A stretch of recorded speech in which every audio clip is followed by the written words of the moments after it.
moins de 18 ans, il y a un risque qu'un jeune sur deux ait un risque de perte auditive avant ses 18 ans.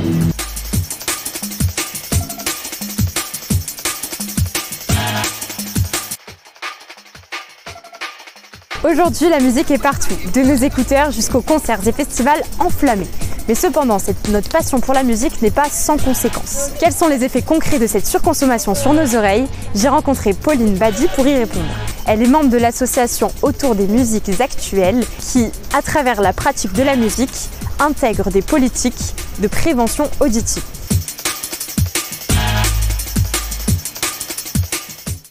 Les évolutions techniques permettent d'avoir notamment une écoute nomade de plus en plus importante, donc une écoute au casque, une utilisation aussi du casque pour les jeux vidéo, une augmentation des durées d'écoute chez les jeunes. Il y a pas mal d'études qui sont assez alarmantes là-dessus. La difficulté de l'oreille, c'est que c'est un organe qui ne se renouvelle pas. On parle de perte auditive en fait, notamment c'est la perte des cellules ciliées. Sans aller trop dans le détail, ces petites cellules ne se renouvellent pas. Il y a plusieurs risques qui existent. Ça va de la fatigue auditive, les acouphènes, l'hyperacousie, l'hypoacousie, pour avoir la surdité partielle, la surdité et les troubles sonores aigus.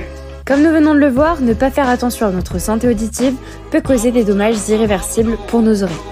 Mais alors, comment en prendre soin tout en profitant des concerts et des festivals? Il y a une série de gestes à avoir, c'est-à-dire ne pas trop s'approcher des enceintes, c'est 3 mètres minimum des enceintes, mettre des bouchons si on en ressent le besoin, faire des pauses régulières et limiter sa durée d'écoute. On propose justement à destination des festivals de la région un stand clé en main pour leur permettre de mettre en place une nouveauté qui est arrivée cette année, qui est le décret son, qui impose au festival d'avoir des zones de repos auditif avec un don de bouchons. Donc on a des très jolies bandes proposées par notre partenaire Irwinard, qui sont des bandes de bouchons à usage unique recyclables. Et pour compléter ça, on propose un prêt de casque, notamment pour les plus jeunes, aussi pour les enfants qui ont en plus besoin d'autant plus les oreilles et qui peuvent ne pas supporter les bouchons, des transats et un ensemble de petites actions qui vont donner un espace assez chill pour pouvoir profiter du festival, faire une pause entre deux concerts, mettre justement les casques, on peut aussi les mettre pour les adultes en se disant je me prends un quart d'heure, je me pose dans un transat et ça fait un temps de pause sur une journée de festival. Ça permet aussi de réduire les risques. Comme vous l'avez compris à travers les actions de l'association, reposer nos oreilles est capital pour les garder en bonne santé. J'ai enfin demandé à Pauline si cette prévention du risque fonctionnait réellement. Et oui, il y a une énorme demande, il y a un besoin, c'est un enjeu aussi environnemental et de santé publique.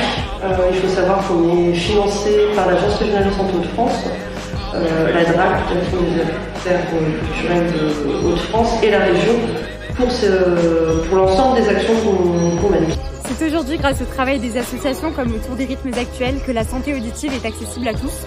Donc n'hésitez pas à les solliciter lors de festivals ou de concerts pour profiter encore longtemps de vos oreilles.